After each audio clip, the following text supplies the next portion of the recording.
un Père, comme un Sauveur, comme un appui. Oui, se révèle sur les révèle à moi comme un Père, comme un Sauveur, comme un appui.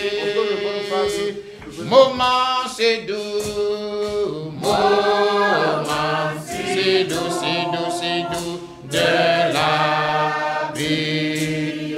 Alléluia, oh Dieu m'élève jusqu'à se révèle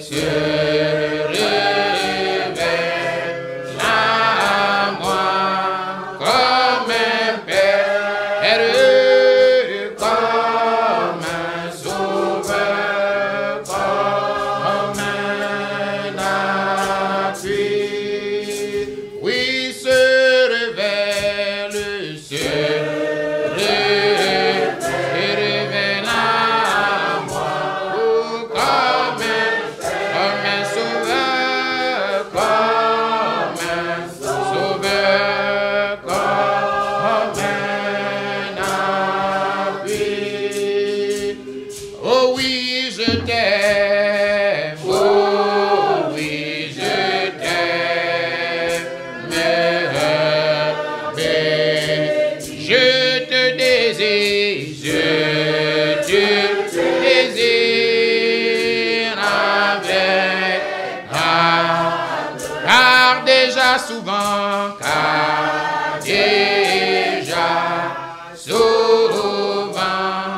dans la tu m'as sauvé, tu m'as sauvé du tentateur,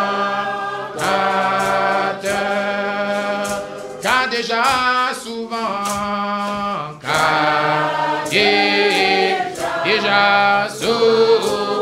souvent dans la tu m'as sauvé, tu m'as sauvé du tentateur. C'est toi doux moment, c'est toi doux moment de prière et me transporte, qui me transporte jusqu'au oh Jésus lui-même, oh Jésus, mon ami, mon frère, lui-même présente mes vœux. Oh Jésus, mon ami, oh Jésus, Jésus, mon ami, mon frère, lui-même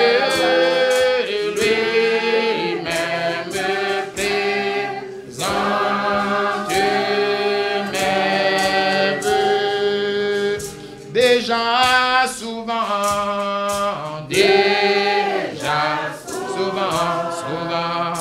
dans la vie, tu fus ma force, tu es ma force et mon espoir. Oh, qui te recherche pour qui te recherche sans cesse. Jamais il n'est de ciel trop noir. Pour qui te recherche, pour qui te recherche sans jamais il n'est, jamais il n'est de ciel trop noir. Que Dieu nous bénisse. Amen. c'est vrai, celui qui sait recourir à la prière, constamment à la prière, dans la présence de Dieu, quand il sait qu'il a un ordre avec Dieu, il n'y a pas de ciel trop noir. Il n'y a pas de difficulté insurmontable. Je sais que beaucoup pleurent, c'est vrai, mais c'est réel. Parce qu'au moins nous avons quelqu'un qui nous aime et qui défend notre cause. Quand nous ne savons pas prier, lui-même intercède pour nous. Parce qu'il sait ce qui se passe dans nos cœurs. Il sait ce qui se passe dans nos pensées. Il sait ce qui se passe dans notre vie. Il y a des choses que nous ne pouvons pas dire aux gens, mais lui le sait. Et comme il le sait, alors il présente cela au Père pour que la réponse nous soit donnée. Et souvent nous sommes là et nous voyons que des choses auxquelles nous pensons donnent l'accord simplement. Parce qu'il y a quelqu'un qui intercède pour nous. Et cet homme-là, c'est notre ami, c'est notre frère. Son nom, c'est Jésus. Que Dieu nous bénisse. Je me rends compte que maintenant, on fait un peu plus de retard qu'avant. Au début, on venait très tôt. Faisons un effort pour respecter le rendez-vous que nous prenons afin de pouvoir vite finir. Surtout qu'on a deux réunions dans la journée pour qu'on puisse vite finir et puis nous apprêter également pour l'autre côté. On vous avait dit qu'on avait la veillée à faire à Boissokomoué. C'était pas Boissokomoué même, c'est un petit village à côté, j'ai oublié le nom.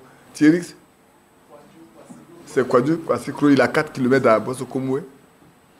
La route est très mauvaise, même longue, mais c'est vrai que à Boissokomoué, quand il y a des réunions à courir par exemple, ils traversent cette route-là pour venir chaque fois. Quand nous on est passé là-bas, je dis mais il y a des gens qui aiment Dieu plus que nous. Il y a des gens qui aiment vraiment Dieu. Leur vie est presque toujours en paix parce que le chemin, il est tellement sinueux. Et quand tu vois les gens déboucher avec la moto à des vitesses, à de grandes vitesses, moi, à tout moment, j'ai klaxonné à chaque virage, je klaxonnais à tout moment. Pour éviter que... Ouais. Pour éviter que quelqu'un ne vienne nous rentrer là-dedans. Même des gros camions, ils ne klaxonnent pas.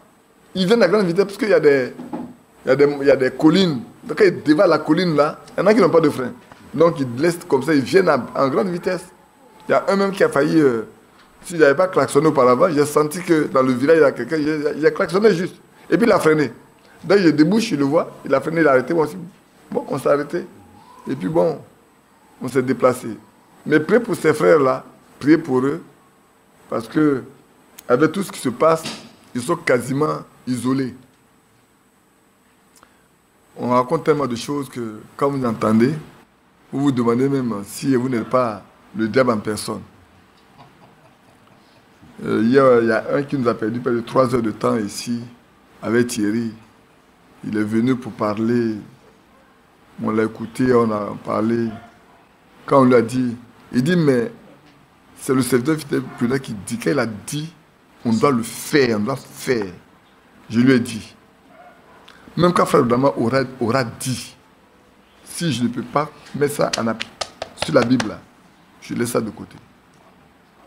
Je ne peux pas prendre si je ne peux pas trouver ça dans la Bible. Mais c'est Frère Branham, lui-même le dit. Et Frère Franck, comme je vous ai dit la fois dernière, il dit, lisez les brochures, lisez les prédications et sondez les Écritures. Mais aujourd'hui, les frères ne sont pas prêts à sonder les Écritures. Hein. Mais au niveau de la Sainte Seine, là, il dit, mais Frère Franck a dit, c'est fini, on prend. Lévitique 4, c'est ça, non? 4-2 ou 2-4. 2-4. Mais on lui a dit, mais frère, tu nous dis que c'est des offrandes. Dis-nous le pain là. Le pain là, comment c'est fait? La composition du pain là. Prends la Bible, donne-nous ça. Il dit, mais le serviteur fidèle prudent l'a dit, ça comprend. Il dit, moi je ne prends que ce qui est dans la Bible. Je ne prends pas ce qui n'est pas dans la Bible. Mais si frère madame dit une chose que je ne comprends pas ça dans la Bible là, je laisse de côté. Je ne dis pas qu'il a tort, mais moi je ne comprends pas. Parce que je dois pouvoir, quand je vais aller chez quelqu'un pour parler avec lui là, c'est avec la Bible. Si je compris frère Branham, je compris frère Franck, je dois pouvoir défendre ce qu'il enseigne par la Bible. Amen. Parce que le message, c'est le retour à la Bible. C'est le retour à la foi de nos pères apostoliques. Ce n'est pas autre chose. Sinon, je deviens religieux. Les gens retournent à leur religion. Ce que le créateur de la religion a dit, c'est oui et amen. Si c'est le cas chez nous, nous sommes aussi une religion désormais. Ça, je n'aurais pas peur de le dire devant qui que ce soit. On est devenus comme les catholiques. On est devenus comme les méthodistes, comme les assemblées de Dieu. C'est ça. Mais je ne crois pas que dans ce message, ça doit être comme ça. Parce que je n'ai jamais vu frère Franck dire que ce qu'il dit là, on doit le prendre comme monnaie courante. Seul Dieu doit être considéré comme vrai et tout homme comme menteur. C'est écrit dans la Bible. Tout homme doit être pris pour menteur, seul Dieu pour vrai. Amen. Et l'apôtre Paul dit, même quand un ange descendra du ciel et enseignera autre chose que ce que nous avons enseigné, qu'il soit anathème, qu'il soit maudit. Même un ange. Vous savez, un jour, quelqu'un a posé une question à frère Branham. Il dit, dis seulement que c'est l'ange qui t'a dit. Quoi? Si même l'ange dit que ce n'est pas dans la Bible, là, moi, frère Branham, je ne prendrai pas. Donc, je ne peux pas te dire, c'est un ange qui va parler. Je te passe la base de ce qui est écrit. Parce que tu peux lire, moi, je peux lire. Si on ne peut pas lire quelque chose dans la Bible, et qu'on me demande vraiment d'avaler ça. Enfin, ma gorge n'est pas assez grande pour pouvoir avaler. Ma gorge n'est pas assez grande pour pouvoir avaler. Mais on attendra, peut-être des jours arrivent, on parlera. Il y a des choses qu'on sait, mais on attendra que Dieu décide simplement. Et soyez certains que Dieu va faire quelque chose. Amen. Moi, je suis persuadé. Je ne vous dis rien. Jean-Marie sait. Quand je vois une petite fille comme celle-là, faire un songe, qui raconte des choses réelles, je dis, les choses sont devenues tellement difficiles que nous devons faire très attention. Que Dieu nous bénisse. Alors, on va approcher d'abord l'auteur de la parole avant de nous approcher de la parole même. Beaucoup aiment bien la parole, mais ils n'aiment pas l'auteur de la parole. Et ça, c'est délicat. Je trouve que c'est très délicat qu'on veut servir Dieu sans le connaître. On va demander à frère Aladé. Comment? Ah oui, le frère qui est arrivé, il faut qu'on le présente, c'est vrai. Oui, tu as bien fait. Que Dieu te bénisse. Et lui-même qui se présente. Je suis votre frère. Je réponds au nom de... Je mets comme ça. Oui. Albert. Albert, c'est le prénom. Louti, c'est le nom. Je viens de la RDC, le Congo, Kinshasa, dans la deuxième ville de ce pays, à Lubumbashi. Alors, je suis venu ici pour d'abord me reposer parce que j'ai fait 20 ans sans prendre un congé réel. Et aussi, j'ai trouvé un hôpital ici à Abidjan qui m'a beaucoup intéressé par rapport à mon métier parce que je suis médecin. Alors, je suis venu à Benjeville pour voir un peu comment ils font des explorations de l'audition. Je suis ici jusqu'au 15 mars. Je suis heureux d'être parmi vous pour communier avec vous en esprit et en vérité. Que Dieu vous bénisse. Amen. Vous avez des frères partout dans le monde. Qu'est-ce qu'il a dit? Il est venu pour communier avec nous en esprit et en vérité. C'est de ça que nous allons parler cet après-midi. Non, cet après-midi. Ce matin, on poursuit notre étude de 2 Pierre. 2 Pierre 1. On poursuit notre étude de 2 Pierre 1. Mais cet après-midi, on parlera de l'adorateur, les adorateurs qui adorent Dieu en esprit et en vérité. Vous savez, j'étais en train de méditer. Et puis, je lis quelque chose dans la brochure. Et puis, ça me prend. Et je ouvre ma Bible. Et je lis. Et je commence à prendre des notes. Puis, j'ai mis de côté. J'ai dit, bon, je verrai quand est-ce qu'on peut en parler. Et puis du coup, je me rends compte que c'est important de parler de ça après avoir parcouru beaucoup d'écritures. On ne pourra même pas terminer tout ce que j'ai pris prendre comme écriture, on ne pourra même pas terminer l'après-midi. Mais on en parlera simplement pour qu'on sache qui est le vrai adorateur. Parce que souvent on lit des choses qui sont dans la Bible, on les lit, on passe dessus, jusqu'au jour où le Seigneur lui-même veuille nous. Tu as une place ici, sœur. Place là. Jusqu'au jour où le Seigneur lui-même nous dise exactement ce que c'est. Et c'est vrai. Le temps est arrivé. Le temps est arrivé. Parce que tout le monde adore. Hein. Ce matin-là, vous allez voir qu'il y a beaucoup de personnes qui adorent. Il y en a qui vont adorer. On était aux États-Unis une fois. On avait trouvé des frères. Ils font la réunion le matin, ils font la réunion le soir. Mais on est parti. Je crois qu'on a fait plus de 120 km. Voilà, Victorine aussi est partie là. On a fait plus de 120 km pour aller là. C'est des frères mexicains qui parlent anglais et tout. Ils parlent aussi leur portugais ou l'espagnol. Mais c'est vraiment élémentaire. C'est vraiment élémentaire. Des gens qui sont aux États-Unis. C'est vraiment élémentaire. Au point où Nathan a dit, mais papa, pourquoi on va dépenser de l'argent et le temps pour aller chaque fois pour écouter ce que... On va rester à la maison, tu vas nous exhorter. Parce que là, on n'apprend rien. Mais ils adorent Dieu. Mais comment ils adorent Dieu? Après, bon, quand on finit, on prend un repas ensemble, on reste ensemble, on parle, et puis l'après-midi, on recommence encore. Et puis, bon, jusqu'à 16h30, 17h, on finit, puis chacun rentre chez lui. Et j'adore. Espérant rencontrer le Seigneur et attendant l'enlèvement. Malheureusement, je le dis et je le redis toujours, on sent nombreux à être surpris. On sent nombreux à être surpris que l'enlèvement passe comme ça. Et puis, on va se rendre compte que c'est déjà trop tard. Surtout quand je vois ce qui se passe aujourd'hui dans notre pays, où ceux qui se disent dans le message insultent. Ceux qui se disent croyants insultent les autres. Je me demande quel esprit nous anime. Je me demande quel esprit on a. Mais cependant, dimanche, on va aller à l'église. Hein. On va chanter comme des anges. On va prêcher comme les anges. On va prêcher. On va prier. Et puis on va rentrer à la maison. Sans se soucier de savoir si notre adoration est agréable à Dieu. Oui ou non. Sans se soucier que ce qu'on a fait là, est-ce qu'on a été dans la parfaite volonté de Dieu? Bien-aimés, si nous sommes dans la même situation, prenons garde à nous-mêmes. Prenons garde à nous-mêmes.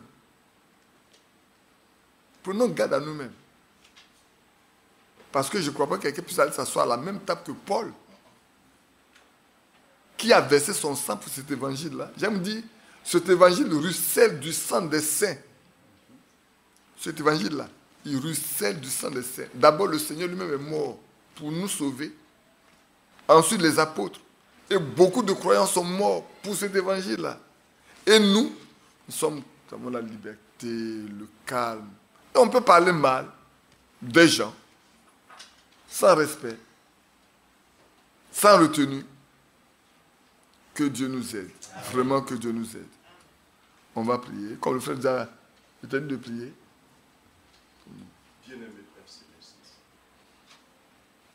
nous sommes dans une grande attente. En pensant à ce que tu as dit dans Joël chapitre 3, toi tu vas restaurer toutes les années que le Gélec, le Gazam, le Yazil, la sauterelle ont oui, dévoré. Tout. Tu as dit, vous mangerez et vous vous réjouirez. Amen. Et vous célébrerez le nom de l'Éternel. Amen, amen. Et mon peuple ne sera plus jamais dans la confusion. Non. Seigneur, nous sommes dans cette attente. Que que cette promesse soit une réalité. Oui, c'est vrai. Et dans Ésaïe, tu as dit, le désert et le pays aride se réjouiront. Amen. Que cela soit ici. Oui. Que le lait spirituel et pur Oui. soit en nous pour que cela produise cette vie en nous. Amen. Utilise la bouche de ton serviteur. Conduis-le et qu'il soit seulement un instrument entre tes mains. Simplement. Oh Dieu. Que tu parles au travers de lui, comme tu l'as fait au temps de Moïse. Donne-nous d'être des enfants obéissants. Oui, c'est vrai. Comme David a dit à son fils Salomon, Connais le Dieu de ton connais Père. le Dieu de ton Père. Alléluia. Et c'est-le d'un cœur Oui, dévoué c'est vrai. et De d'une vous. âme Bien disposée. disposé. Au nom de Jésus, Jésus-Christ. que cela s'accomplisse en nous. Amen. Amen. Oui, que nous connaissons le Dieu de notre Père, que nous le servons avec dévouement. Avec un cœur bien disposé. Une âme bien disposée. Ça, c'est important aujourd'hui. Pour chacun de nous.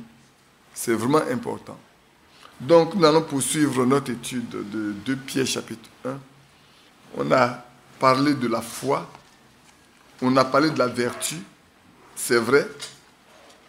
Et nous avons montré que chaque croyant, chaque vrai croyant, doit poser, conformément à l'enseigné, la base. Il doit avoir cette base-là. Si on n'a pas la foi, et puis, comme j'aime dire, le grand frère de notre frère Onésime pouvait dire, lui il a défini la foi à 3 niveaux. Il dit, il y a la foi pour croire que Dieu existe. Et Jacques a dit également que même le diable croit que Dieu existe. Il y en a qui ont la foi même pour aller seulement à l'église. Juste pour dire que, bon, mais comme Dieu existe, il faut aller l'adorer. On va à l'église. Mais il y a la foi qui est une certitude. Qui prend Dieu au mot. Et qui s'attend à ce que Dieu accomplisse ce qu'il a promis. Et qui s'attend à voir dans sa propre vie l'accomplissement des promesses de Dieu. Et qui ne peut pas douter de Dieu. Ces certitudes-là, beaucoup ne l'ont pas. Et aujourd'hui, nous devons avoir cette certitude. C'est vrai. Le frère n'a pas de la foi parfaite. La foi qui est révélée. Quand Dieu te dit, voilà ça, ça va arriver. Si c'est Dieu qui a parlé, tu ne peux pas te détourner de ça. Parce que tu sais que ça va avoir lieu. Les gens ne peuvent pas ne pas comprendre. On te prend pour un fou. Tu es un fou parce que tu dis des choses qui ne sont pas des choses naturelles qu'on peut comprendre, qu'on peut voir. On ne voit même pas. Je vous ai dit la fois dernière que Moïse se lève pour dire, Dieu m'a dit d'aller en Égypte avec un bâton à la main, une femme sur un âne avec les enfants, en calfouchon, aller en Égypte, la plus grande puissance de ce siècle-là, dit qu'il va avec un bâton pour prendre possession de ce pays-là, pour sortir les enfants d'Israël. Mais c'est un fou.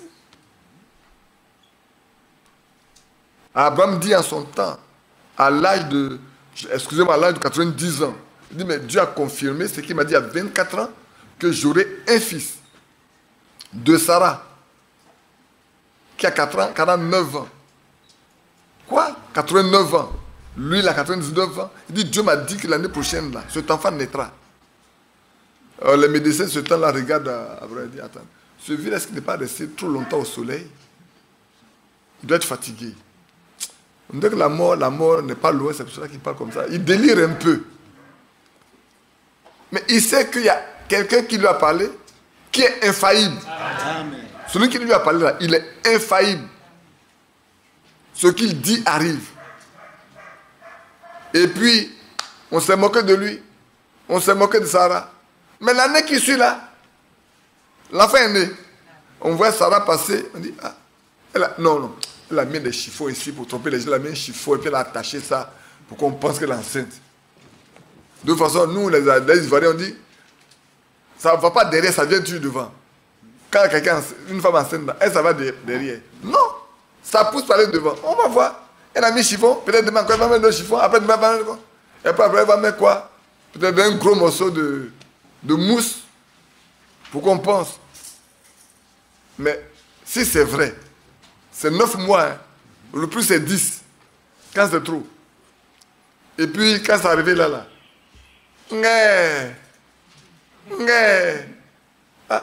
Qu'est-ce qui se passe dans la main d'Abraham? Sarah a accouché. Quoi? Sarah a accouché, oui. Et on voit Abraham sortir l'enfant, le présenter devant l'Éternel pour dire, tu me l'as donné. Oh, je vois Abraham debout là, à la lumière de la lune, présentant son fils que Dieu lui a promis. Oh, c'est tellement beau. Hein? C'est beau de marcher avec Dieu. Parce que tout ce qu'il dit, il accomplit, c'est vrai. Que Dieu nous bénisse. Et puis après, on est passé à la vertu. C'est pas ça, non?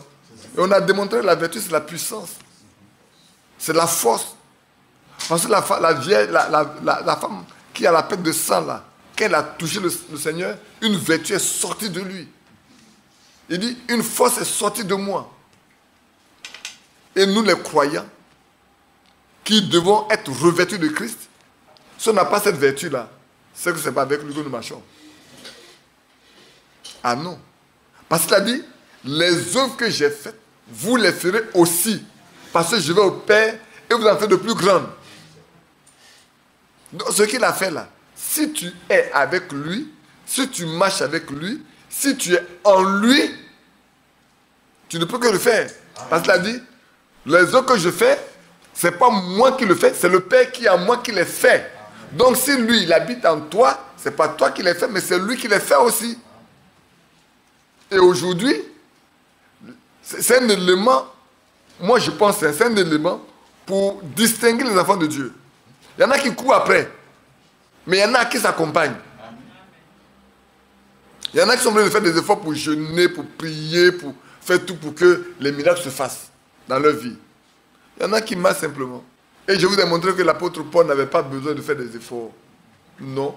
On prenait des mouchoirs, on venait le poser sur lui. Même peut-être à son insu. On dit, Pierre, Paul, il faut t'arrêter un instant là. Hein? J'ai quelqu'un qui est malade. J'ai un mouchoir là. Je vais poser ça sur toi, puis le poser. On le pose sur lui, on va poser sur le malade est guéri. Amen. Le démon qui est dans l'homme, l'esprit mauvais là, il sort. Pourtant, il est un homme comme nous. Hein. Il n'est pas différent. Mais pourquoi? Parce que l'esprit qui était en Christ habite en lui. Qu'est-ce que l'apôtre Paul a dit?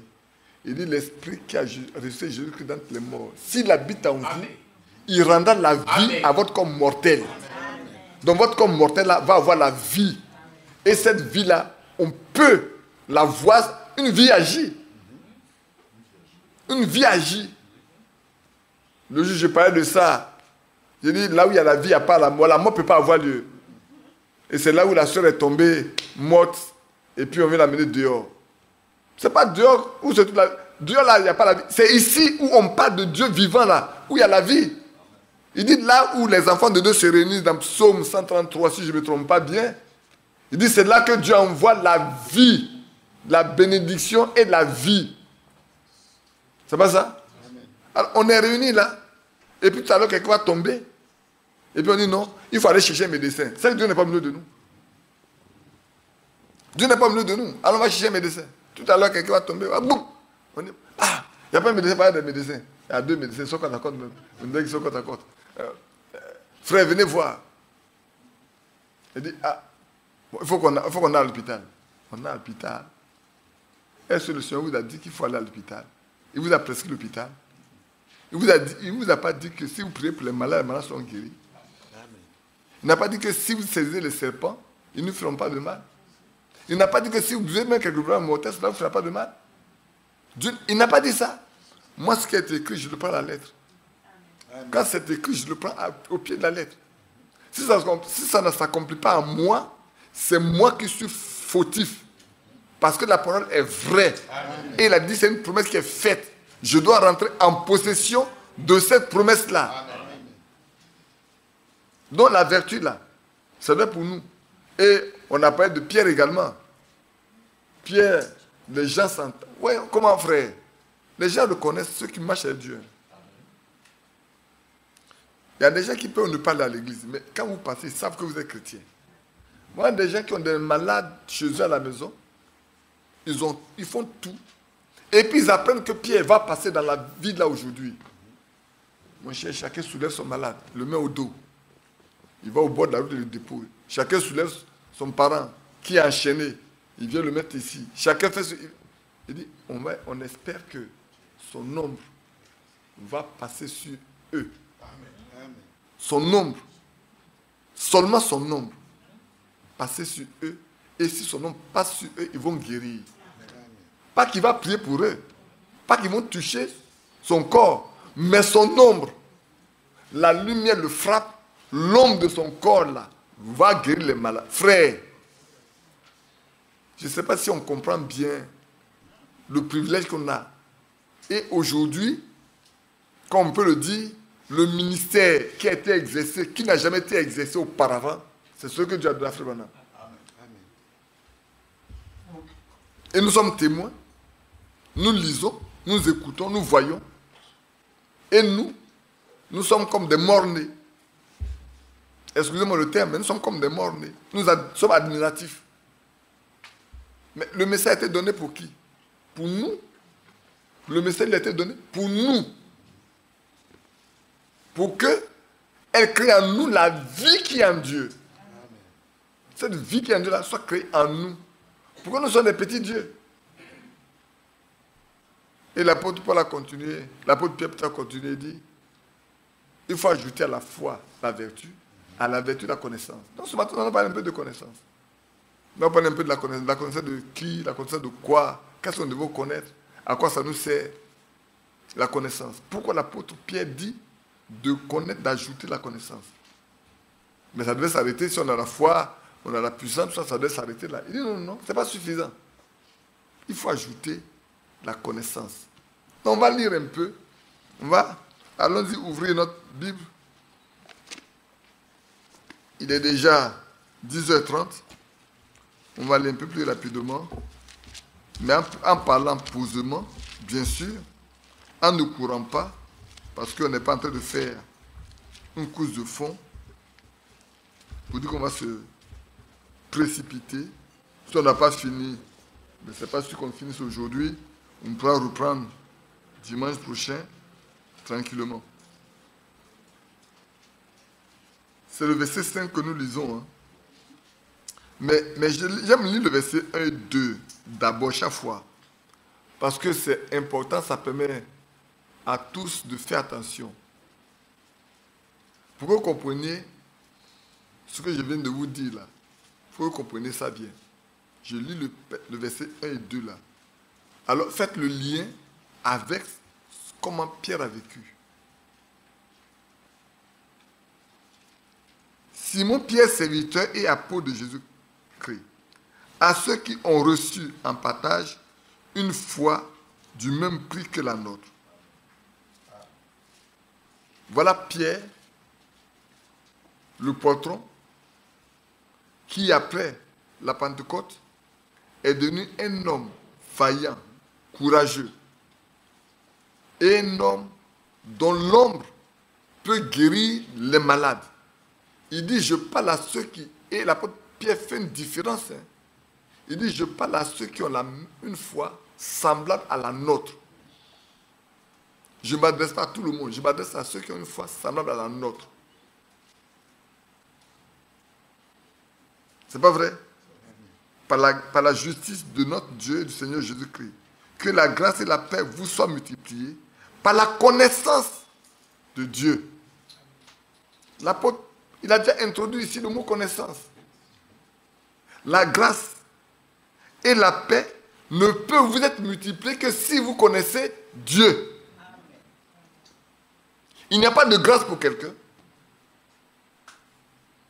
Il n'y a pas de paix pour lui s'il n'a pas la connaissance du Dieu vivant. Regardez bien Israël. Quand Israël marchait avec Dieu, Israël dominait sur tout le monde. Il y a de la paix partout autour de lui. Mais dès qu'Israël laisse Dieu et va vers d'autres dieux, il devient esclave des autres. Il ne connaît plus la paix. Et c'est la même chose pour tout croyant, toute personne qui dit croyant, s'il ne connaît pas Dieu, il ne peut pas avoir la paix en lui. C'est pour ça que dans les béatitudes, on dit, ceux qui sont fils de paix, ceux qui sont fils de Dieu, apportent la paix. C'est seulement ceux qui sont fils de Dieu qui peuvent apporter la paix. Or, il n'est pas possible d'être fils de Dieu si tu ne connais pas Dieu. Regarde l'apôtre Paul. Je ne regarde pas encore mes notes. Peut-être c'est une introduction que je fais. Regarde l'apôtre Paul. Un grand homme. Un grand connaisseur de la Bible. Au pied de Gamaliel, il a appris. Quand il donne son curriculum vitae, tu sais bien d'où il vient. Lui-même dit, il est né, il a été circoncis, il vient de Benjamin, c'est pas ça? Quant à la loi, il est pharisien. Quant aux ailes, il est persécuteur de l'église. Pas son curriculum vitae. Il est juif, hébreu, né hébreu.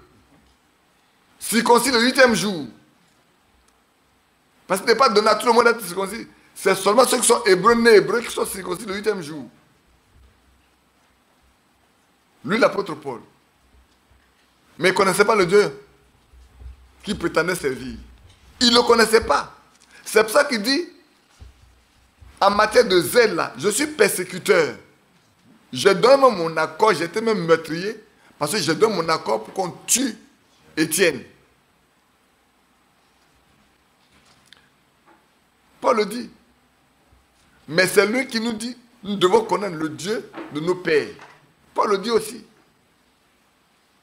Et Pierre nous dit ici que nous devons connaître Dieu pour que la grâce et la paix nous soient multipliées.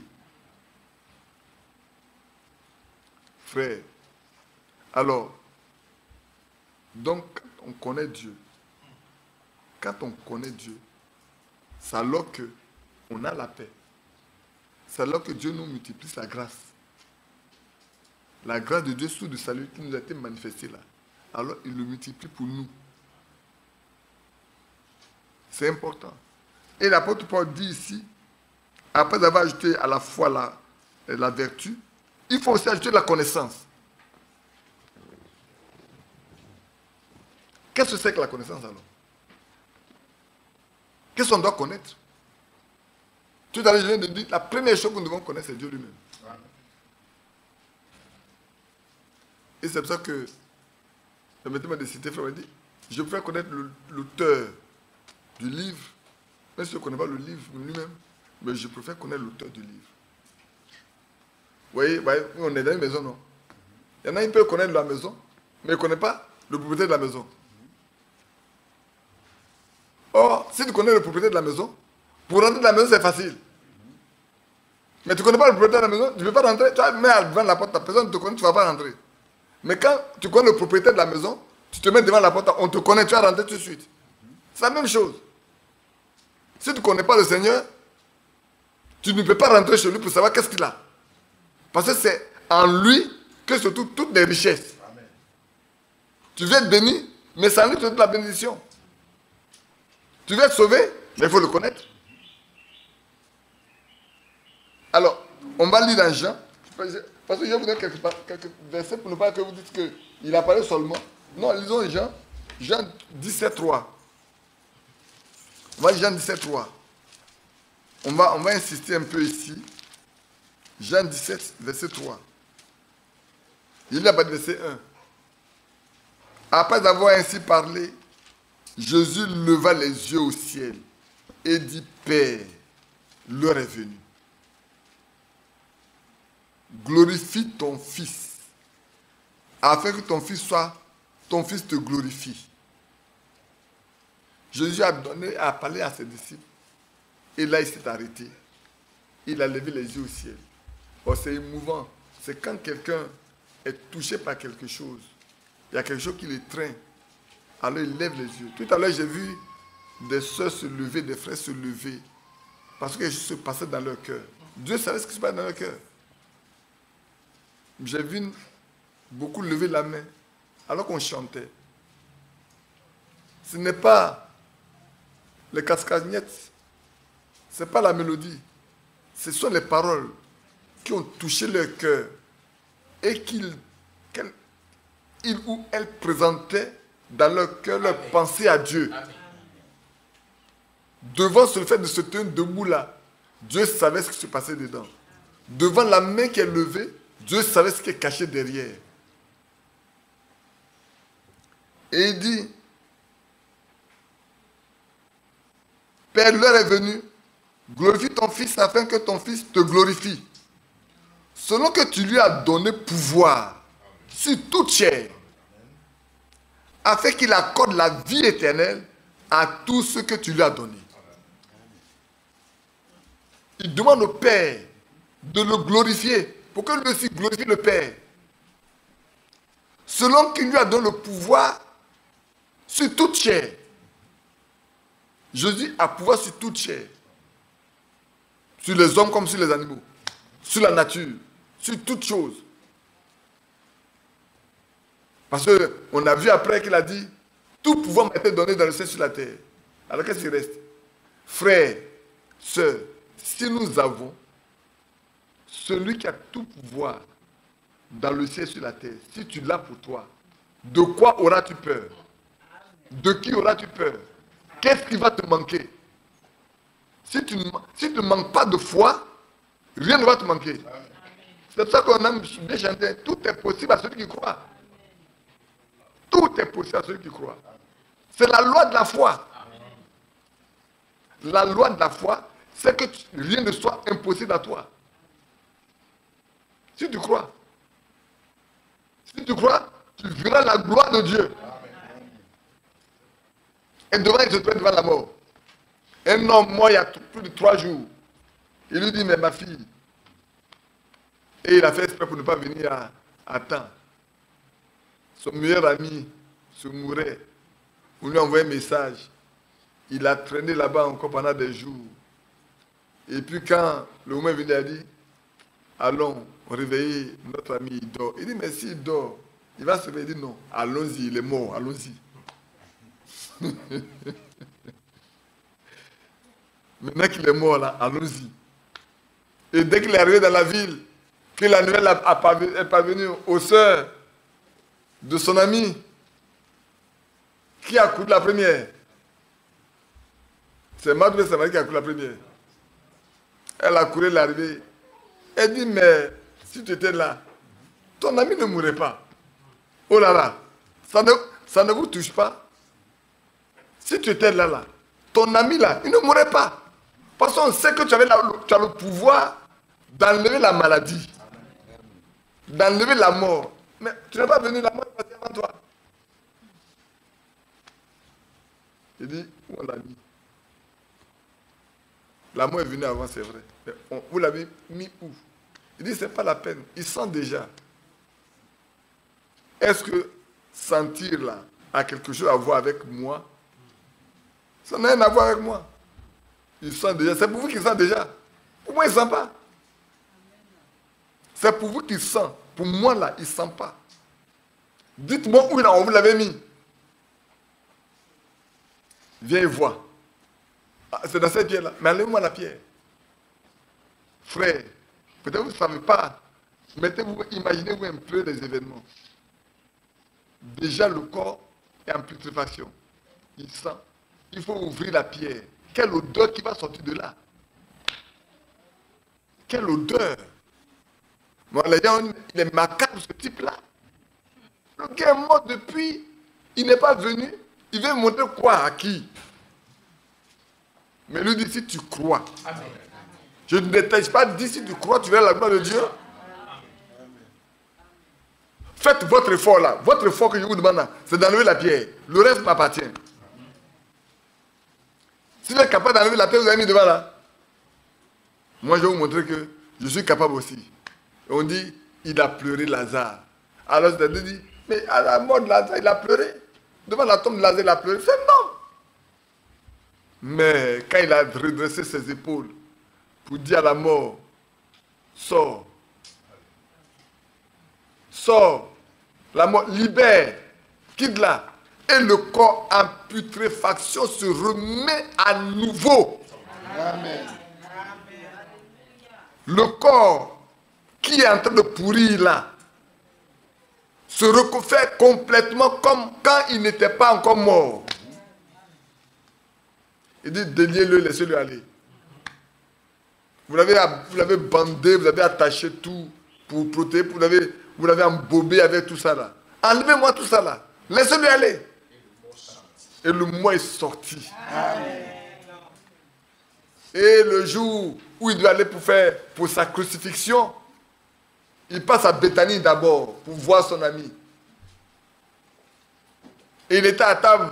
On vient dire aux pharisiens, on dit, il est là-bas et tout le monde avec lui. Il dit, vous voyez, non? Si on ne fait rien, tout le monde va aller avec lui. On ne gagnera rien. Il faut qu'on le tue pour que les gens viennent à nous. Frère, vous voyez la jalousie des hommes? Les hommes ne pensent qu'à eux. Si on est ensemble qu'il a le ballon, que je le protège pour qu'il gagne le but, non, faut moi je lui arrache le ballon, que moi je gagne le but pour qu'on dise que je suis le meilleur joueur. Ce n'est pas dans le message. Hein. Aujourd'hui, ce n'est pas dans ce message. Dans tous les pays, là, ce qui se passe. Les chrétiens sont plus solidaires. Ils sont devenus égoïstes. Mais Jésus s'est levé. Son ami Lazare est revenu. Et quand il était à table, celui qui est mort il y a quelques temps là, ils étaient à table en train de partager le repas ensemble. Oh, c'était ma beau. Hein.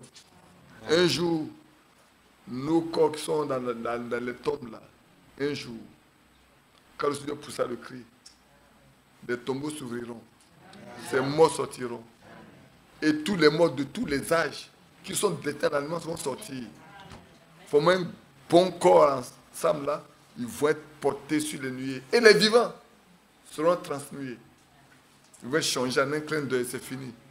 Et puis tout le monde là, pour aller rencontrer Jésus dans les airs. Il ne veut pas sur la terre. C'est écrit, ce qui est écrit est écrit. De même qu'aujourd'hui on est préparé par le Saint-Esprit, de même il était parti préparer Rebecca pour l'envoyer à Isaac. On est préparé par le Saint-Esprit aujourd'hui, qui va nous mener.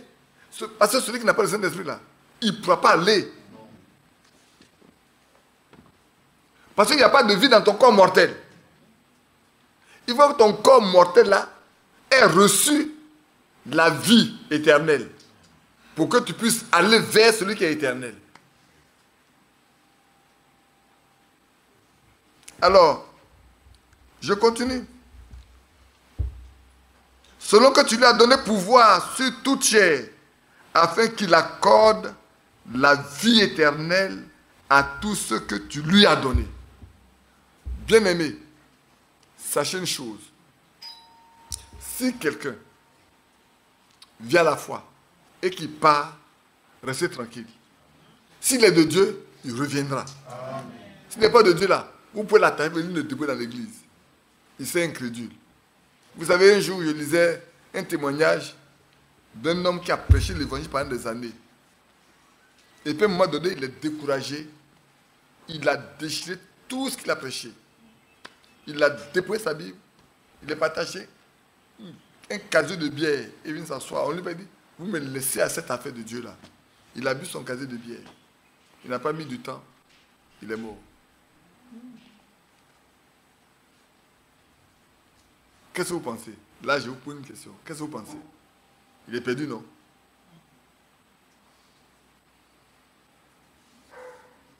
Il est perdu? Non, il n'est pas perdu. Il n'est pas perdu. Hein? Vous savez pourquoi il n'est pas perdu? Si c'était perdu, là, Dieu a le laissé vivre pour continuer de vivre mal. Mais comme il a prêché l'évangile pendant tout le temps, et qu'il a rendu témoignage de Dieu, pour ne pas que ce témoignage soit terni, Dieu a préféré prendre sa vie.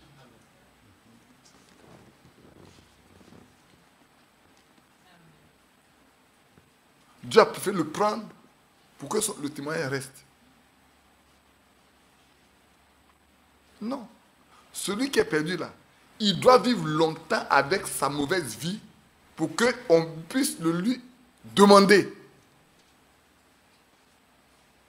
Mais celui qui est de Dieu, qui tombe, Dieu est obligé de le relever. Parce que Dieu n'abandonne pas ceux qui lui appartiennent. Hein. Dieu n'abandonne pas ceux qui lui appartiennent. Je vais te dire une chose, quand quelqu'un dit, il sort de Dieu et puis il va vivre, et s'il vit longtemps et prospère, c'est que dès le départ, là, au commencement, il n'a pas été de Dieu. S'il est de Dieu, il va souffrir qu'il va revenir. Et celui qui est de Dieu, il peut faire ce qu'il veut jusqu'au dernier jour. J'aime toujours vous dire, le brigand à la croix, à la dernière heure, je ne dis même pas le dernier, mais c'est à la dernière heure même, à la dernière minute, Il dit, toi, tu ne crées pas Dieu. Nous, là, nous méritons ce que nous souffrons aujourd'hui. Mais lui, là, il est juste. Il ne me dit pas ça. Et puis toi, tu te moques de lui. Toi, tu es puni parce que tu es fautif. Moi, je suis puni parce que je suis fautif. Mais lui, il n'est pas fautif. Il dit, souviens-toi de moi. Par la révélation, il a compris à qui il avait affaire. Il dit, souviens-toi de moi. Quand tu viendras, il dit, ce soir même, tu seras avec moi dans le paradis. Ce soir même. C'est que dès le commencement, il appartenait à Dieu. Mais le diable l'a fatigué, l'a promené, l'a fait toutes les mauvaises choses. Et là où Dieu va le rencontrer, c'est là où il ne pourra plus aller rien faire de mal après.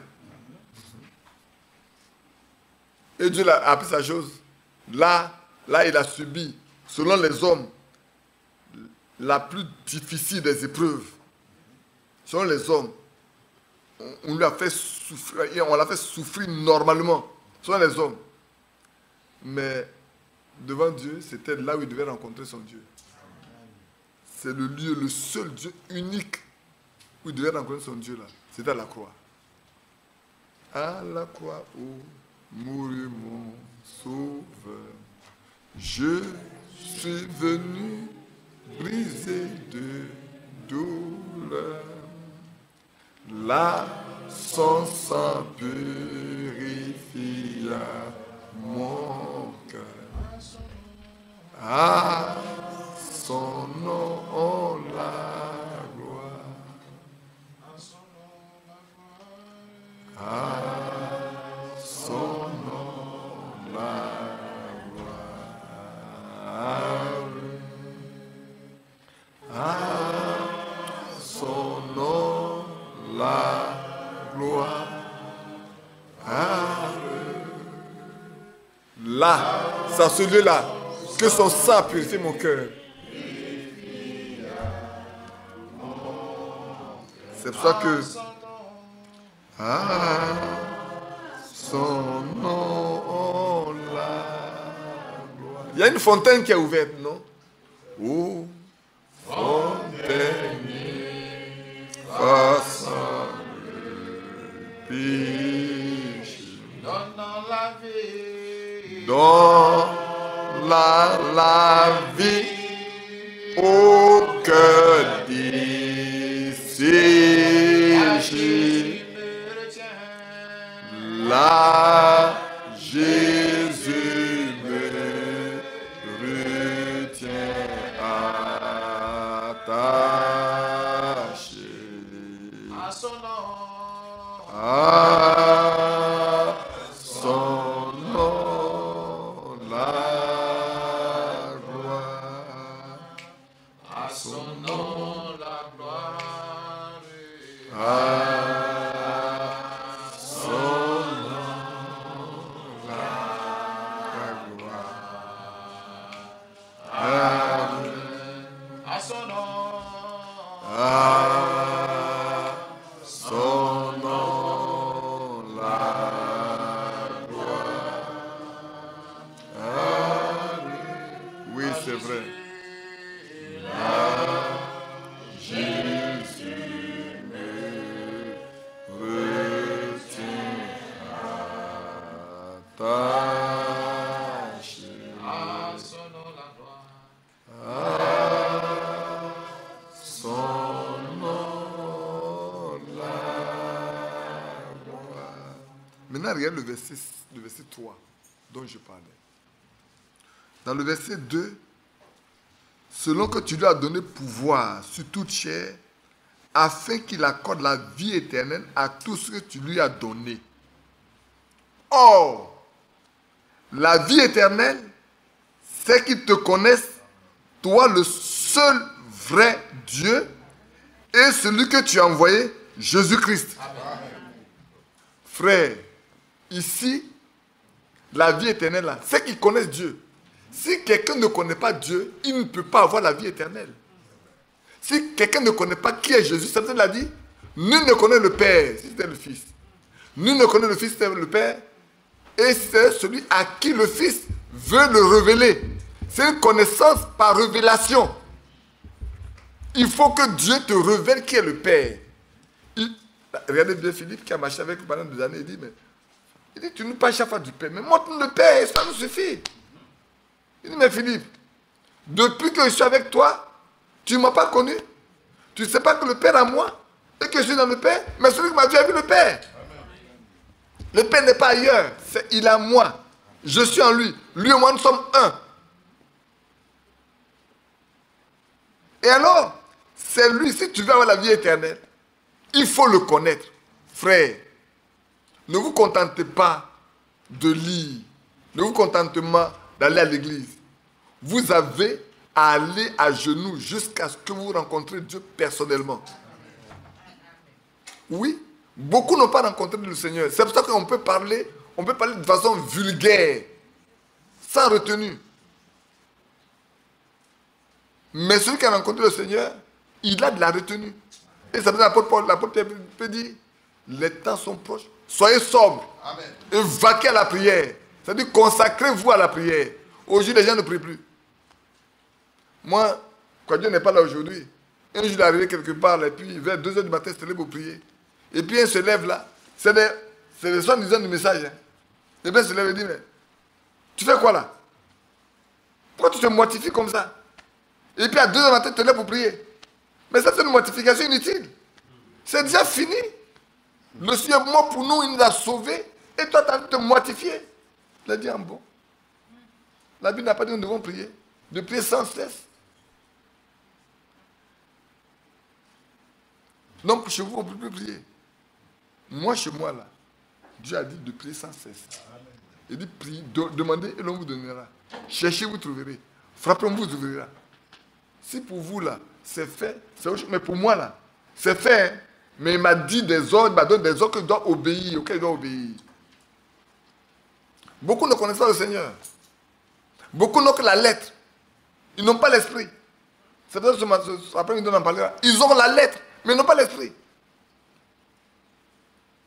Et ici, l'apôtre Pierre est très clair, comme l'a dit auparavant. Il faut connaître Dieu pour que la grâce te soit multipliée. Et ici, il nous dit, si tu veux avoir la vie éternelle, il faut connaître Dieu et le Fils. Il faut les connaître. Parce qu'aujourd'hui, là, j'aime le dire, hein, dans les religions, 3 dieux en un. C'est qu'ils connaissent ça, Dieu.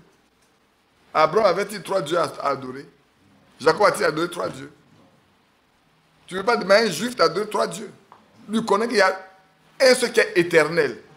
Il n'a pas dit des éternels, il dit un éternel. Le Dieu des armées, l'éternel Dieu. Celui qui est éternel. Celui qui est esprit. Qui est père quand il était au ciel. Devenu fils quand il est venu sur la terre pour mourir. Et aujourd'hui, il est devenu esprit. Il a le Saint-Esprit revêtu dans l'église. Et qui vit dans le cœur de chacun. De ceux qui lui appartiennent. Frère, c'est le temps de connaître qui est Dieu. C'est le temps de connaître qui est le Fils. Pour que nous ayons la vie éternelle. Ce n'est pas moi qui le dis, c'est lui qui a dit. Tu veux avoir la vie éternelle? Connais le Père, connais le Fils. Vous partez dans 1 Jean, c'est la même chose. Et Jean est celui que le Père a, le Seigneur a aimé le plus. Il l'a gardé en réserve. Quand tous les autres sont morts, il envoie sur l'île de Patmos pour lui révéler les choses que les autres n'ont pas vues. Qui concernent même beaucoup de temps et même notre temps à nous. Bien-aimés frères, si quelqu'un veut avoir la vie éternelle, ce n'est pas le fait de faire baptiser. Là, je parle en regardant ma petite fille là-bas. Tout droit. Le fait de nous faire baptiser ne nous donne pas la vie éternelle. Peut-être ça peut nous faire rentrer dans une communauté, dans la communauté. Mais ça ne donne pas la vie éternelle. La vie éternelle, c'est une expérience qu'on fait avec Dieu. C'est la suite d'une expérience. Vous voyez, quand l'apôtre Pierre a parlé à la Pentecôte, les gens ont dit, mais homme frère, mais que ferions-nous? Mais nous nous sentons coupables. Mais nous sommes perdus. C'est nous qui avons tué le juste. Nous avons donné notre accord. Vous savez, de ce jour-là, qu'est-ce qui s'est passé?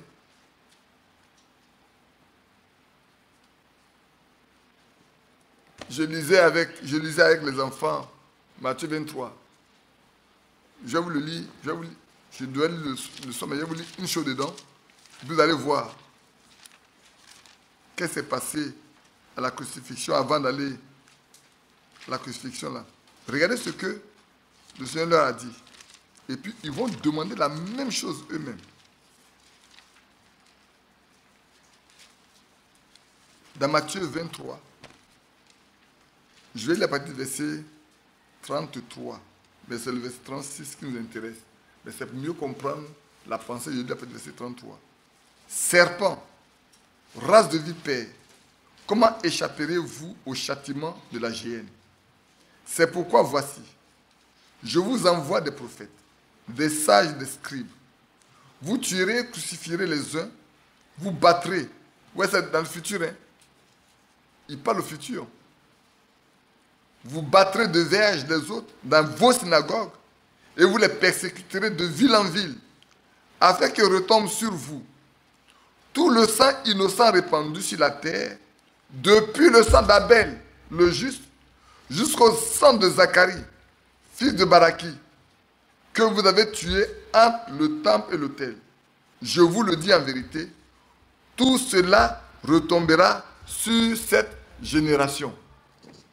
C'est pas vrai? Maintenant, je n'ai pas lu le passage. Je pense que ça doit être dans Jean, devant Pilate. C'est pas vrai? Qu'est-ce qu'ils ont dit? Que son temps retombe sur nous et sur nos enfants. Ils ont dit qu'ils sont crucifiés. Il dit, mais il n'a rien fait de mal, je ne vois pas. Il dit, crucifie-le. Son sang n'a qu'à retomber sur nous et sur nos enfants. Ils appellent la malédiction sur eux-mêmes. Mais Jésus l'a dit ça déjà. Il dit, allez mettre le com à vos mauvaises actions. Si vous lisez tout Matthieu 23, on dirait quelques passages cet après-midi.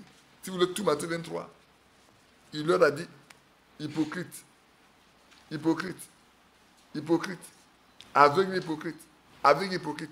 Et chaque fois, il donne un comportement, il donne une caractéristique, il donne une caractéristique. Et il conclut en disant, tout ce que vous avez fait, vos parents ont fait là. Vous aussi, vous allez faire la même chose. De sorte que le sang, depuis Abel, tué par Caïn, jusqu'à vous là, tout ce sang-là, vous allez répondre de ça. Et ils vont, au jour de sa crucifixion, ils me demander que son sang retombe sur eux et sur leurs enfants. Qui a lu Entebbe, là où il y a eu le détournement de l'avion des Juifs, il y a eu des Juifs à l'Ouganda. Amidada, où on a envoyé tous les Juifs là. On a détourné l'avion, on les a envoyés là-bas. Pour les maltraiter et montrer. Mais il y avait des Hébreux, en ce temps-là. Ce n'est pas maintenant où les gens sont en train de disputer en Israël. En ce temps, on ne se dispute pas en Israël. Hein. Comment on va aller chercher nos frères? Que faire pour aller chercher nos frères dans les mains de nos ennemis? On a pris des militaires, on a pris des avions. Les gens ont roulé sous le radar, passant sous le radar de l'Égypte. Sous tous les radars. Pour aller venir atterrir là, dans la nuit. Vous n'avez pas lu? Non, mais quand il y avait, beaucoup n'ont pas lu. Mais il y a un point que je vais relever dedans. Vous savez, les Juifs, ils sont éparpillés dans tous les États. Pourtant, les nationalités diverses, mais le nom ne change pas. Le nom ne change pas. Le nom reste hébreu. Même si tu es allemand, tu es russe, tu es belge, tu es français, ton nom reste le nom hébreu. Et qu'ils soient là, au moment avant que le frère n'arrive, on faisait le tri des passagers. On doit trier des passagers pour que ceux qui sont hébreux, on les mette de côté et que les autres, on les libère. Il y a parmi eux, il y en a qui ont dit qu'ils ne sont pas juifs. Il y a un qui s'est dit, vous me faites honte aujourd'hui. Vous renoncez à ce que vous êtes, à ce qu'ont été nos pères. S'il faut mourir, il faut mourir en tant que ce que tu es. Amen. Les gens ont baissé la tête. Pourquoi? Parce qu'un jour, leurs parents ont dit que son sang retombe sur nous et sur nos enfants. Ils sont les enfants de ceux qui ont tué Jésus. Et son sang est en train de retomber sur eux. Et ils sont partis à renier leurs origines. C'est quelque chose, hein? Mais ces hommes-là sont venus la nuit. Ils ont atterri. Après tous les enseignements, ils savent où étaient gardés leurs frères. Ils ont sorti tout le monde. Il n'y a pas un qui est resté.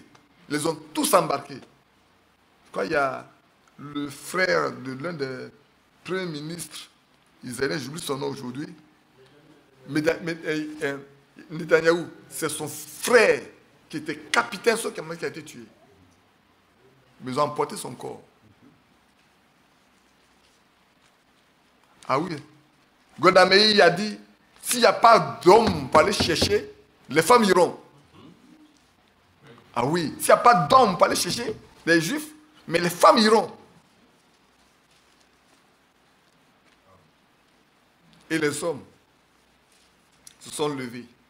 Ils ont pris les armes, ils ont pris les avions. Comment ils vont faire pour traverser, quitter Israël, traverser l'Égypte, pour traverser tous les pays là, pour arriver là?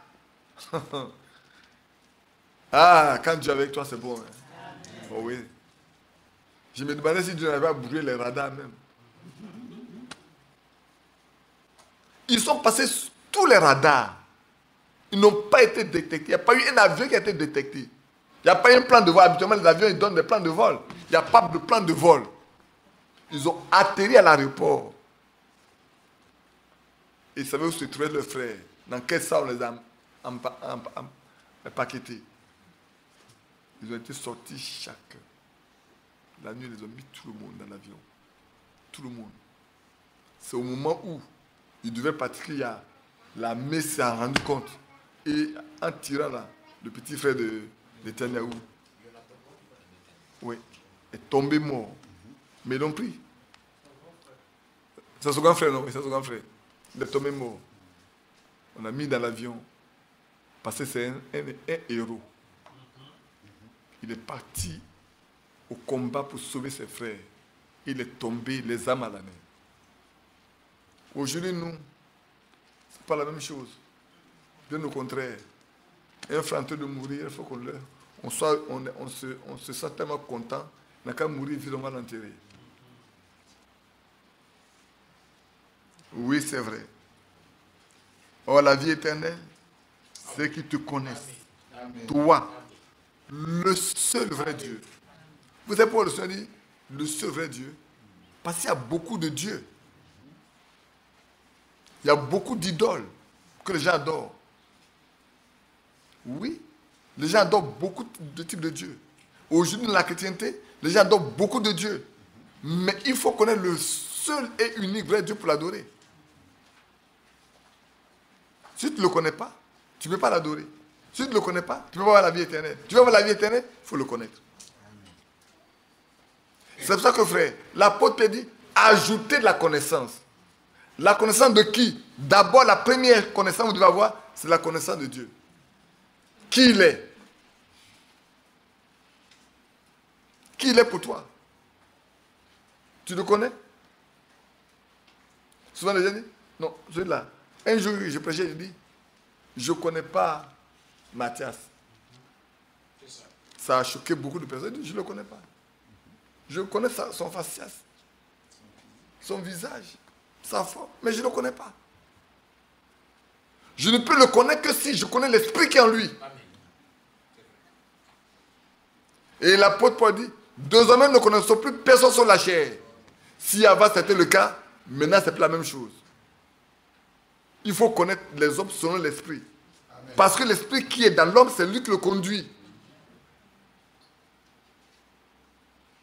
Ça veut dire, le Seigneur dit, personne ne connaît le Père, c'est le Fils. Personne ne connaît le Fils, c'est le Père. Et celui-là qui le Fils veut le révéler. Si tu ne révèles pas qui est le Père, tu ne le connaîtras pas. Si tu ne reconnais pas qui est le Fils, tu ne le reconnaîtras pas. Tu peux aller à l'église, tu peux chanter, tu peux danser, tu peux tout faire. On peut même quand tu vas mourir là, on va faire de très belles funérailles, chanter, danser. Mais les gens oublient que dès que les yeux sont fermés là, tu as pris la route de l'enfer, de souffrance et de douleur. C'est pour ça que frère, ce n'est pas le témoignage des autres qui compte. Hein. C'est le témoignage de Dieu qui compte pour vous. Amen. Ayons le témoignage de Dieu. Amen. Si tu as le témoignage de Dieu, c'est suffisant. Si tu n'as pas le témoignage de Dieu et que tu as le témoignage des hommes, tu perds ton temps. Les hommes peuvent t'apprécier. Ils peuvent t'aimer. Oh, tu penses que non, non, non. Mais les hommes peuvent te dédaigner, te chasser, te pourchasser. Mais si Dieu te connaît, tu connais Dieu, sois tranquille. Amen. Sois tranquille.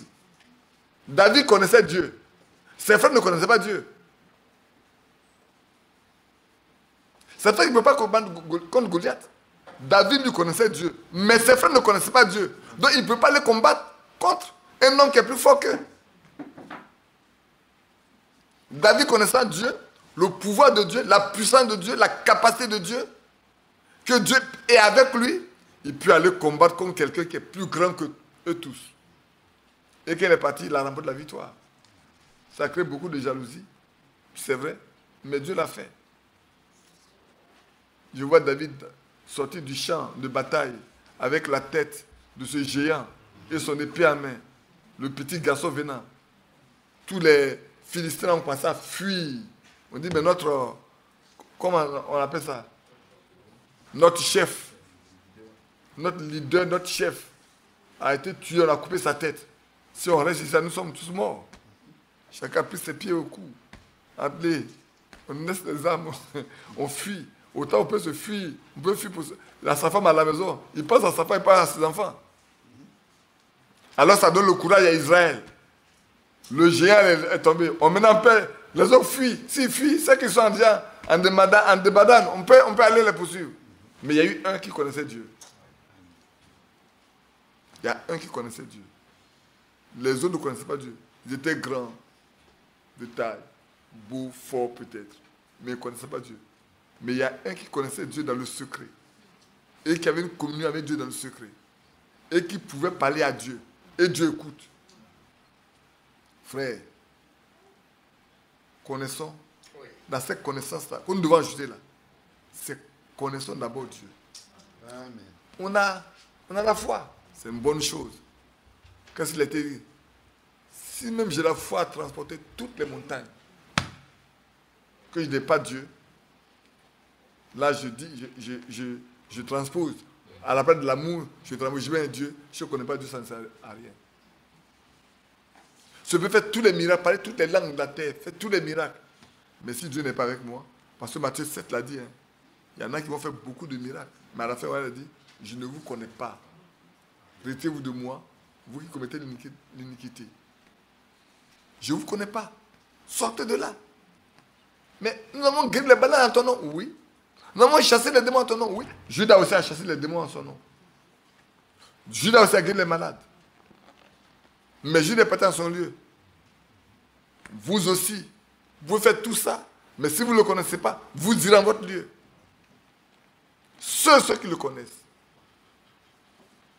Regardez, laissez-moi revenir un peu avec Moïse.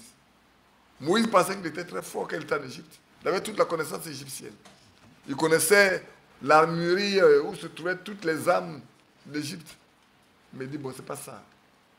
Faut que je vais devenir roi, il faut que je fasse vite. Pour qu'on laisse mes frères là tranquilles. En fait, sa maman lui a dit qu'il est juif. Ce sont ses parents. Il ne supporte pas qu'on les maltraite. Son cœur brûlait. Il voulait vite finir. Mais il a échoué. Lamentablement même. Il a dû fuir pendant 40 ans. S'éloigner. Abandonner ses parents là, ses frères là, pendant 40 ans. Et un jour, le jour s'attendait le moins,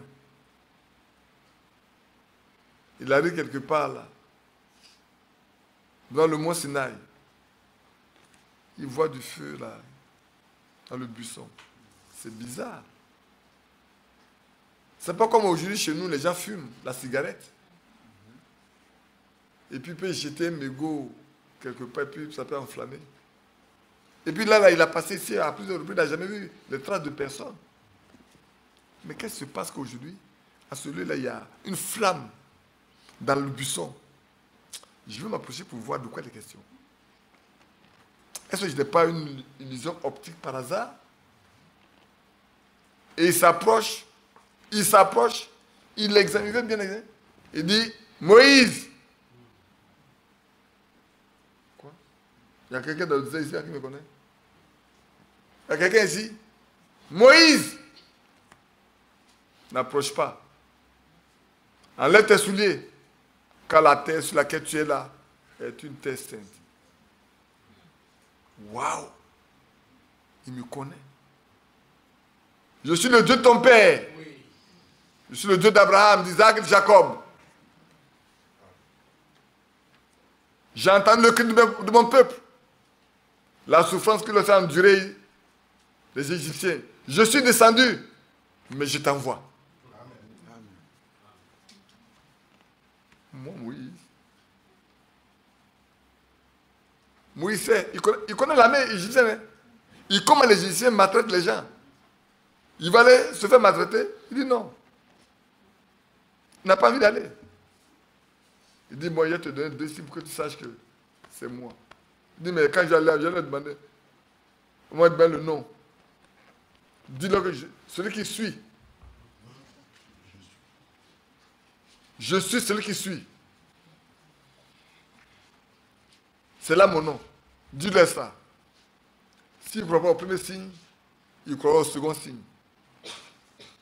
Il dit, je ne langue pas facile. Hein. Moi, ma langue n'est pas facile. Il dit, mais qui a créé la langue? C'est moi qui ai créé la langue. Bon, comme tu ne peux pas parler, ton frère Aaron arrive. Oh, ça là, ça me fait toujours quelque chose. De voir qu'un esclave qui est là-bas, en train de travailler, comment il a fait pour sortir de là, pour venir rencontrer son frère Moïse dans le désert où Moïse se trouve. Si ce n'est Dieu. Amen. Le désert est grand. Comment se fait-il qu'il peut prendre le chemin tout droit? Et Dieu lui dit, ton frère Moïse, ton frère Aaron arrive. Il sera ton prophète, tu seras pour lui, tu lui serviras de Dieu. Tu mettras la parole dans sa bouche, il parlera, ça s'accomplira. Waouh! Frère, connaître Dieu.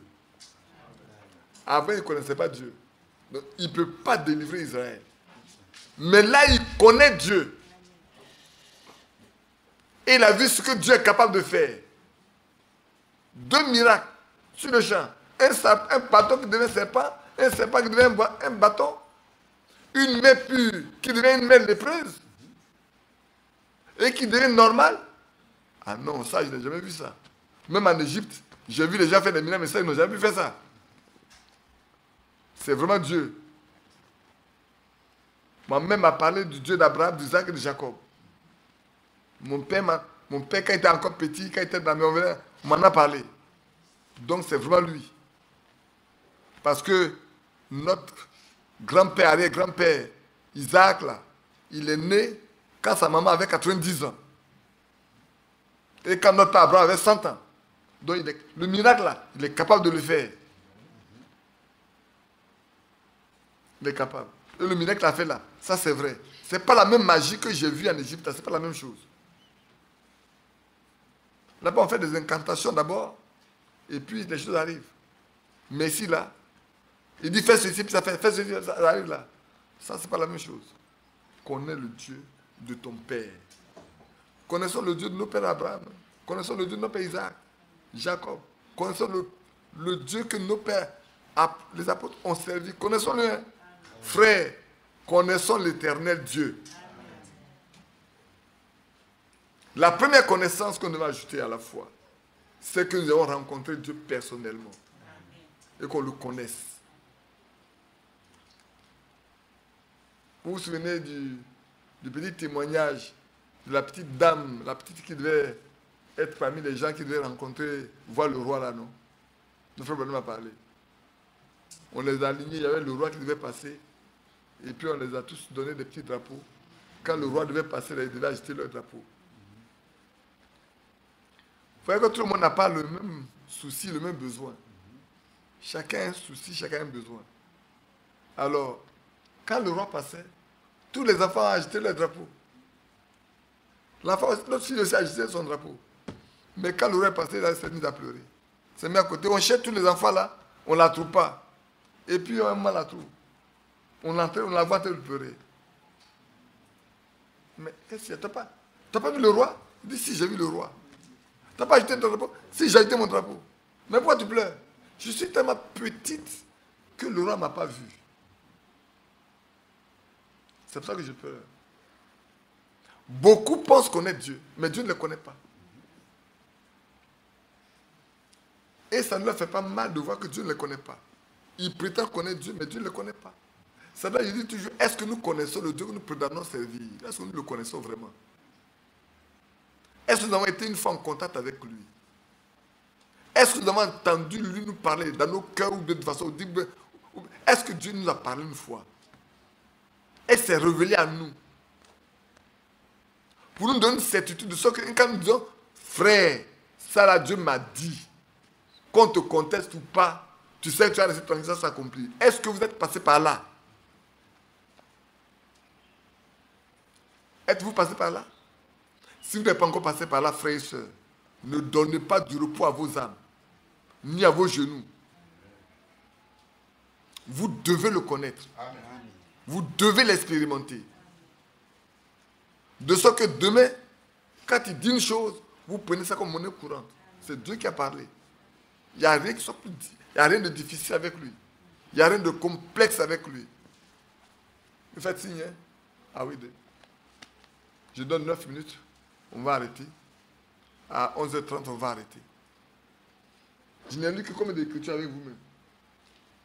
Une seule écriture, non? Je n'ai pas de beaucoup d'écritures, mais j'ai lu qu'une seule. Je n'ai pas de beaucoup d'écritures. 2. Mais quand tu vas parler de Moïse, si on prenait Exode, on va trouver, quand on va parler d'Abraham, on va dans Genèse, on va trouver plein d'écritures. Mais ce que j'ai noté, chez moi là, on n'a lu qu'une seule. Jean 17, 3. Parce que l'autre, on le lit comme le passage introductif, toujours. Aujourd'hui, on doit ajouter la connaissance. Et le premier élément de la connaissance, c'est Dieu lui-même. C'est Dieu lui-même, frère. On va aller plus loin après, mais c'est Dieu lui-même. Et ça, j'insiste parce que c'est important. Je reste longtemps dessus parce que c'est important, c'est la base même de notre relation. Parce que le connaître, ça va la vie éternelle. Si tu ne le connais pas là, comment tu peux avoir le témoignage? Si tu ne le connais pas, comment est-ce que son esprit peut rendre la vie à ton corps mortel? J'ai donné l'exemple de Paul et de Pierre la fois dernière. Hein. Mais prenez le cas de Philippe, qui a été transporté. Il n'a pas marché. Il devait aller rencontrer l'intendant de la reine d'Éthiopie, Cadence. Il n'a pas été transporté. Il a été transporté comme ça. Il n'a pas marché, il n'a pas pris l'âne. Il arrive là où ce monsieur passe. On n'a pas là ce soir. Oui, mes bien-aimés, c'est le temps pour chacun de nous. Vous, les enfants qui venez de croire, qui avez pris votre baptême, ça ne suffit pas. Nous tous sommes vieux qui sont dans le ministère. Notre baptême, ça ne nous apporte à rien. Ça ne nous amène à rien du tout. Rien. Ce qui est important, c'est que nous avons rencontré personnellement notre Sauveur Rédempteur. Et qu'il ait rendu le témoignage que nous lui appartenons. Et qu'il nous conduise. Parce que celui qui a rencontré Dieu, Dieu le conduit. Amen. C'est Dieu qui le conduit. Hein.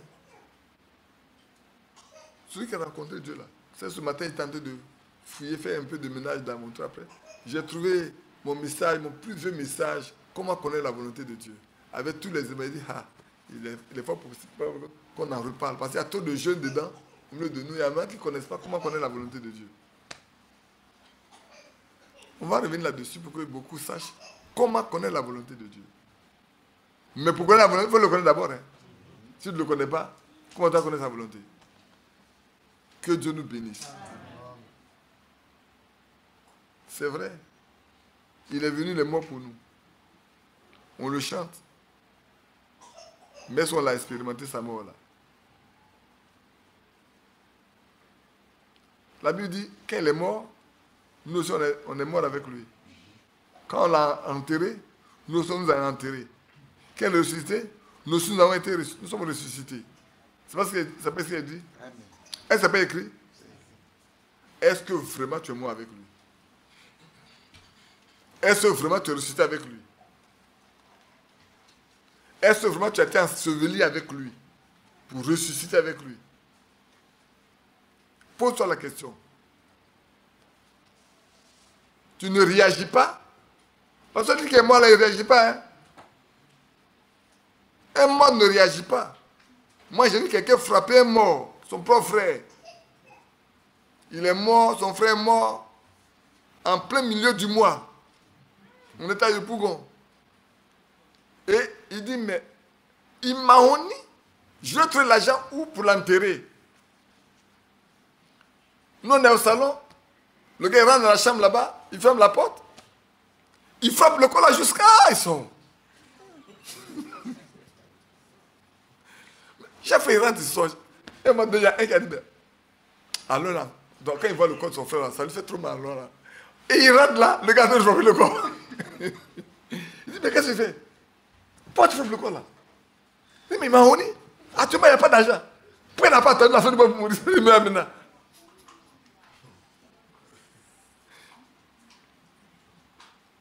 On s'est moqué de lui après. Hein? On dit, celui qui frappe le corps là. À cause de l'argent pour enterrer ton frère, tu frappes le corps. Mais le corps ne réagit pas. Tous les coups de la donné au corps là. Le corps ne réagit pas. C'est un corps mort. Il ne réagit pas, il ne parle pas, il dit pas, tu me fais mal. Est-ce que nous sommes morts avec lui? Parce que nous ne sommes pas morts avec lui là. On ne peut pas nous enterrer avec lui. Hein. Et on ne peut pas ressusciter avec lui non plus. Est-ce que nous sommes morts avec Christ? Oh, que Dieu nous aide. Ah oui, oh Dieu. Oh Dieu, aie pitié de moi dans ta grande bonté, selon ta miséricorde, efface mes péchés. Oh Dieu, aie pitié.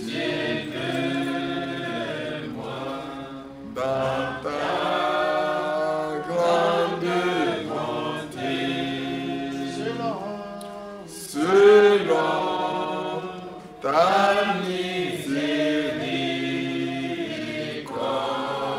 efface mes péchés. Car je reconnais mes transgressions et mon péché est devant moi. J'ai péché.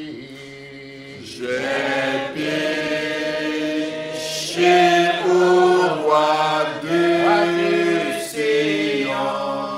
J'ai péché contre toi. J'ai fait ce qui est mal à tes yeux. Pardonne-moi.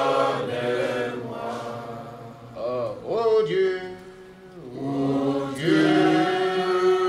aie pitié de moi.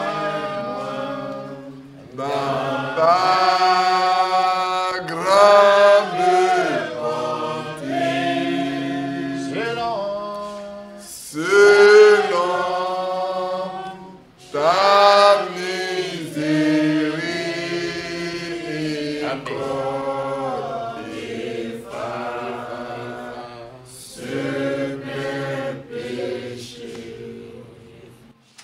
Seigneur, c'est vrai, c'est une grande confession.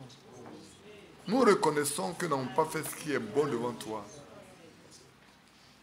Quoiqu'à Golgotha, tu aies payé le prix pour nous arracher des griffes de l'ennemi. Quoique le livre a été détruit, le livre de condamnation, tu l'as détruit complètement et tu l'as jeté de la main de l'oubli. Cependant, nous continuons dans la même voie, dans la même manière de faire. Nous avons chanté ce cantique pour dire, Seigneur, souviens-toi de ta miséricorde. Ne regarde pas ce que nous sommes. Souviens-toi de ta grande miséricorde. Et pardonne à chacun de nous. Et révèle-toi à chacun de nous. Et place-nous en toi. Cache-nous en toi. Afin que nous soyons cachés jusqu'à ce que tu viennes. Ce matin, Seigneur, nous avons parlé de la connaissance du Dieu vivant. Donne à chacun de nous de te rencontrer personnellement. Comme Pierre t'a rencontré. Quand Pierre t'a rencontré ce jour-là, quand cette grande pêche a eu lieu, il est tombé sur sa face. Il a dit, Seigneur, Maître, retire-toi de moi, car je suis un homme pécheur. Il a connu son état. C'est vrai. Et beaucoup ont connu leur état quand ils t'ont rencontré. Ce matin, nous aussi nous crions à toi. Nous reconnaissons notre état. Aie pitié de nous. Et pardonne. Donne de connaître le Dieu d'Abraham, d'Isaac, de Jacob. Ce n'est pas le Dieu des morts, c'est le Dieu des vivants. Parce que pour Moïse, ils ne sont pas morts, ils sont vivants. C'est pour ça que, Seigneur, tu portes le nom de Dieu d'Abraham, le Dieu d'Isaac, le Dieu de Jacob. C'est un nom.